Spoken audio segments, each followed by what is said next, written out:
mercado de Terra Pilar y a Tu Reforma la invitación a esta jornada. Y un poco lo que brevemente voy a presentar la empresa de Sika, para los que no nos conozcan, una empresa fundada en Suiza, suministradora de productos para la construcción, productos químicos para el mercado de la construcción y la industria.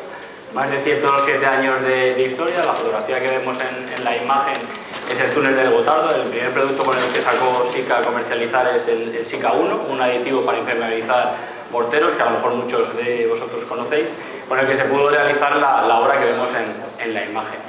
Y luego, sin más, los mercados en los que está dividido la empresa, está la parte de construcción y la parte de industria, como vemos ahí. Y dentro de la parte de construcción disponemos de soluciones tanto para el hormigón, tema de aditivos, impermeabilización técnica, cubiertas, tema de pavimentos, y pegado y reparación y refuerzo. Lo que queremos presentar hoy en la jornada es el sistema de aislamiento térmico por exterior, que se había englobado dentro del mercado de la reparación y el refuerzo. Y bueno, a lo mejor muchos de vosotros ya conocéis este tipo de sistemas, o como antes han comentado los compañeros de Tejas Borjas, el tema del SATE, ¿no? El tema de sistema de aislamiento térmico por el exterior, que también podemos conocerlo a nivel de Estados Unidos o a nivel de Europa por ETICS o ACE. Al final es la nomenclatura que se destina en cada país, ¿no? ¿Por qué aislar o por qué la importancia del aislar o tener en cuenta lo que no hemos tenido en cuenta muchos años atrás en nuestras edificaciones, ¿no? Pues por esas razones legislativas, razones de habitabilidad y confort y razones socioambientales y económicas.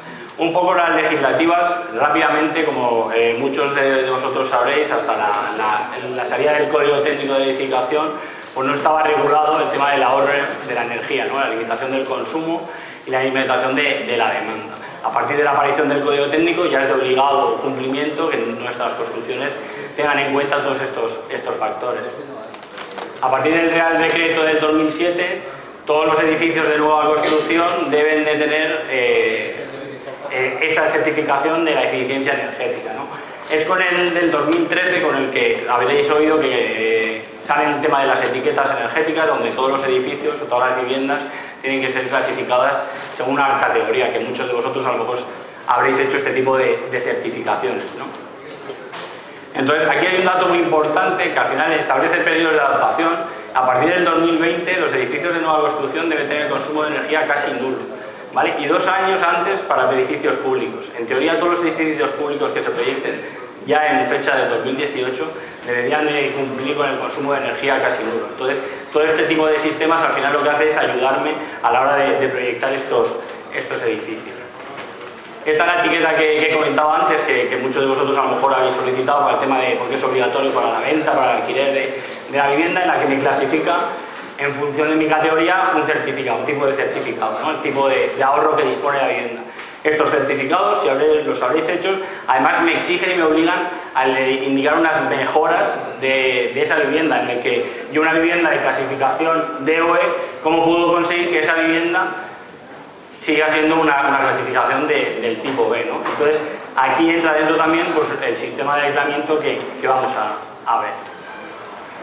Obviamente por temas de habitabilidad y confort, al final es una cuestión de intentar perder ese calor de la calefacción, ¿no? Y reducir la acumulación de calor en verano. Al final es intentar no tirar, ahora veremos una imagen a posteriori de una foto termográfica de una fachada, y es intentar minimizar todas esas pérdidas de calor y pérdidas de energía que dispone, ¿no? Esos huecos o esas pérdidas térmicas. Como dato, de los 26 millones de viviendas existentes en España, 15 millones tienen más de 30 años y 6 millones tienen más de 50. Con lo del 60% de las viviendas se construyeron sin ninguna normativa de eficiencia energética y presentan grandes deficiencias de aislamiento. Hay un gran mercado en todo este tipo de sistemas. Y luego por razones socioambientales y económicas, que no quiero entrar mucho, pero al final el tema político, ¿no? A qué acuerdo se llega a nivel de marco europeo, ¿no? Y España está comprometida en Europa en estos 3 puntos, ¿no? Reducir un 20% de las emisiones, reducir un 20% del consumo de energía y que el 20% de la energía sea consumida proceda de energías renovables, ¿no? En España podríamos decir que a lo mejor de momento los objetivos 1 y 3 podríamos estarlos cumpliendo, pero el de reducir el 20% de la consumo de energía aún tenemos un largo camino para recorrer. Entonces por eso también se sacan desde las administraciones muchos planes de ayuda. Yo no sé si aquí en la zona de Alicante, pero en Valencia está el plan Renata, que al final todas las ayudas que solicitas para rehabilitación energética tienen que ir vinculadas con una mejora. Entonces, para que te den esa subvención tienes que demostrar que vaya una mejora de eficiencia energética vinculada en esa rehabilitación. Entramos ya a hablar un poco del sistema, de los sistemas SATE. Al final es un sistema que no está normalizado, entonces como no está normalizado tampoco hay una normativa de obligado cumplimiento. Lo que hay es una serie Lo que hay es un documento de evaluación europeo, a ver cómo lo explico porque hay mucho texto, pero es mucho más sencillo. Al final se establece un documento de evaluación europeo a nivel de marco Europa, en el que se establece una serie de criterios de trabajo y procedimientos. Entonces, todas las marcas comerciales nos adherimos a este tipo de documento, en la que organismos externos me evalúan mi sistema de aislamiento, en este caso el SATE. Entonces me otorga el ETE, o antes conocido también como DITE. No todos los sistemas que hay en el mercado disponen de este DITE o este ETE, porque al final el Instituto Eduardo Torroja en Madrid, el ITEC, son los que evalúan tu sistema y determinan si cumple o no en función del documento de evaluación europeo. Y sin más, lo que comentaba, la importancia de este tipo de sistemas, ¿no? Si nosotros hiciéramos una foto termográfica de la fachada, aquí vemos como existen todas esas pérdidas de calor en frentes de forjado, pilares de esquina, y muy importante también, que muchas veces se nos olvida, el tema de la instalación de las ventanas. No es un tema que vamos a tratar en la ponencia de hoy, pero sí que quiero hacer un poco de paréntesis en la importancia de la instalación de las ventanas. Que al fin y al cabo, un sistema de aislamiento térmico por el exterior, yo podría tener bien aislada la fachada, la cubierta, el envolvente en sí, pero muchas veces nos olvidamos el tema de las ventanas. Y ya no solo el tema de las ventanas, sino de la instalación de las mismas, la importancia de la instalación. Nosotros siempre en SICA decimos que no la mejor ventana del mercado es la que mayor aislamiento me va a proporcionar si no está correctamente instalada. Yo puedo tener la mejor ventana, triple instalamiento, con rotura de puente térmico, con materiales más aislantes, pero si realmente a la hora de colocarla en obra no tengo cuidado, sigo teniendo las mismas pérdidas y con una fotografía de este tipo lo podría localizar.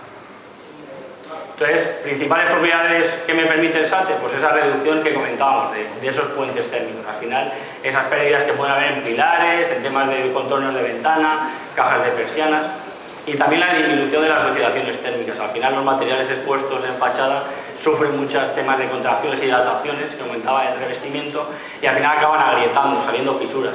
Este tipo de sistemas me ayudan a minimizar, a disminuir todos estos problemas.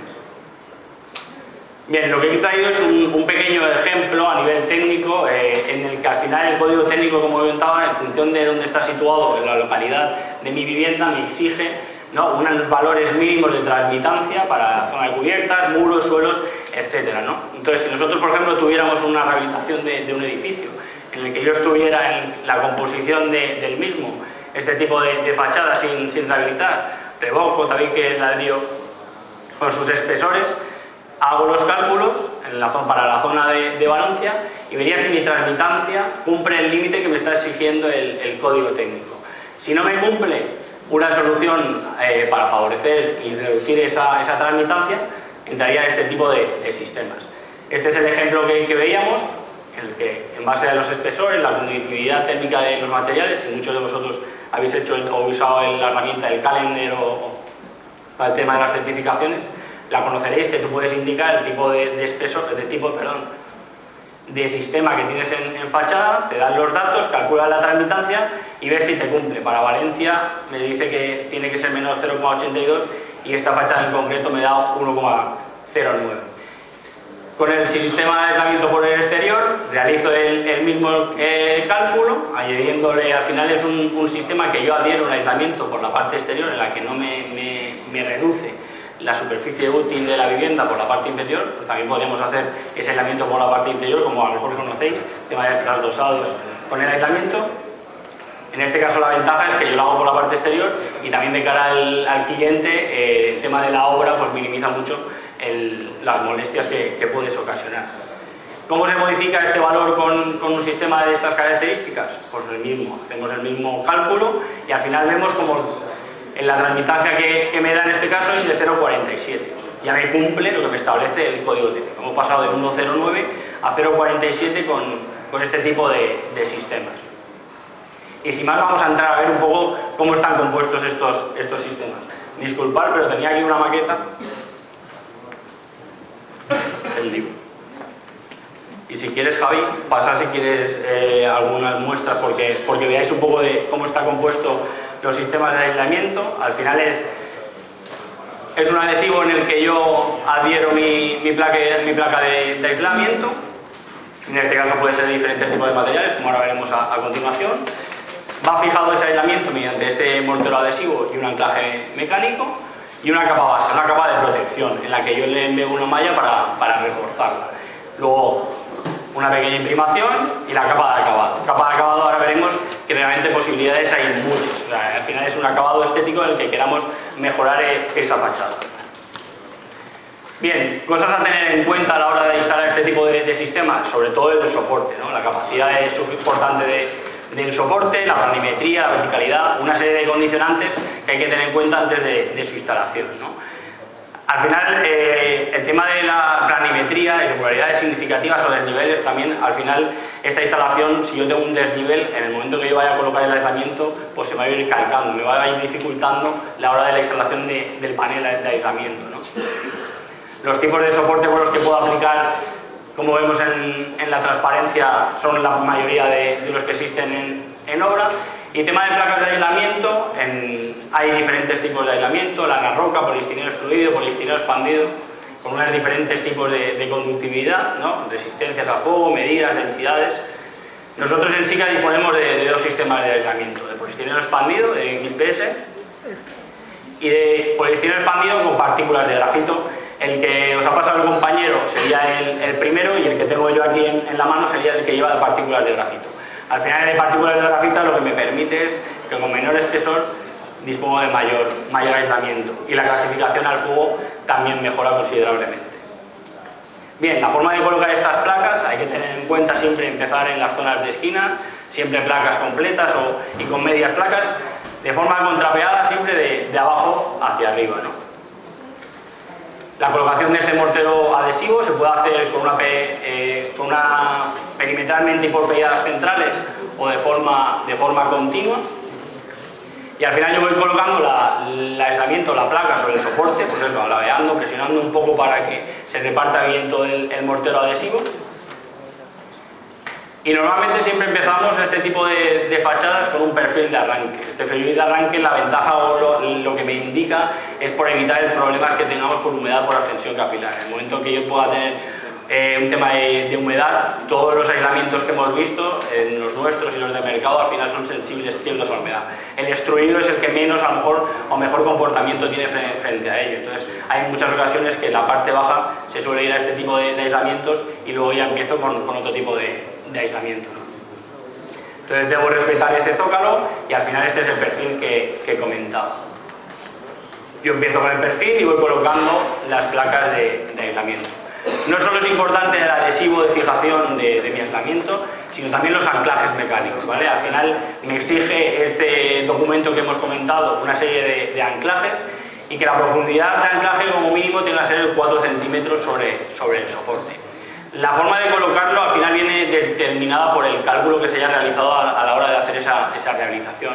Normalmente podríamos decir que a lo mejor con paneles de aislamiento de poliestireno extruido son 6 anclajes por placa, pero al final el tipo de distribución pues va en función del cálculo y del despiece que hayan estimado o que se estime en proyecto también de la capacidad portante del soporte. A lo mejor necesito en lugar de un anclaje pues necesito varios.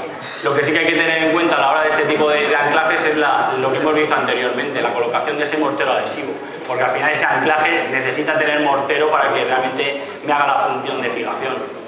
Entonces yo no puedo tener este anclaje, por ejemplo, hacer una pellada aquí y aquí y que ese anclaje realmente no tenga mortero en la capa posterior. Entonces hay que tener muy en cuenta cómo se va a colocar el aislamiento a la hora de luego el tema de los anclajes mecánicos.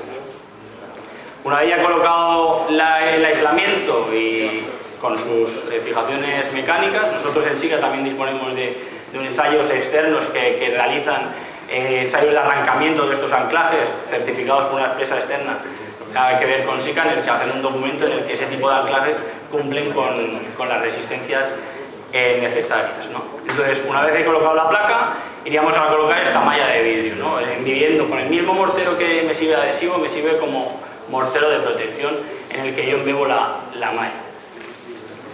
hay que solapar bien las mallas, son un mínimo de 10 centímetros entre solapes, y al final lo importante es que esta malla me quede en la parte intermedia de la capa de protección.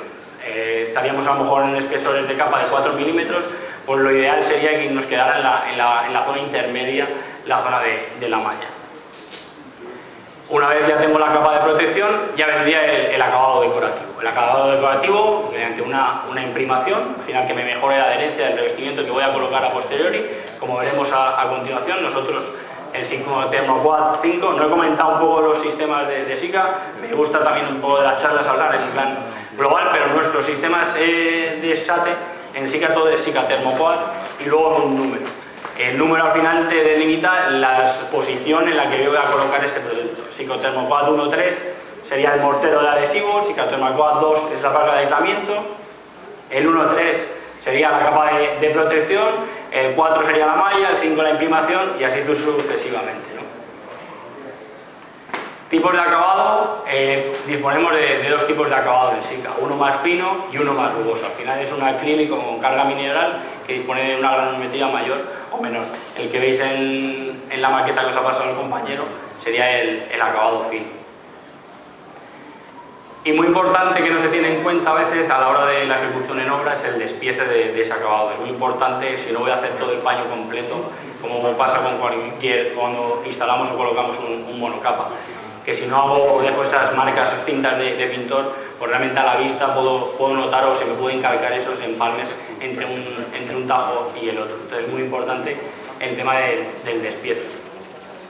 Y el tema de acabados, como comentaba, yo he presentado dos tipos de acabados, uno más fino y uno más rugoso, pero yo puedo directamente sobre la capa de protección el adherir una plaqueta cerámica. En la imagen no se ve muy bien, pero bueno, aquí vemos un detalle más en concreto en el que yo adhiero una plaqueta cerámica y hago un revestimiento cerámico sobre esa capa de protección, un mortero cola y un revestimiento cerámico. Pinturas, todo tipo de pinturas. Yo podría, si no me gusta el acabado acrílico y quisiera un acabado mucho más fino, podría ir directamente con una pintura, ¿no? Y luego el concepto de fachada única que hemos querido un poco sacar en Sika, que al final es una parte artesanal, ¿no?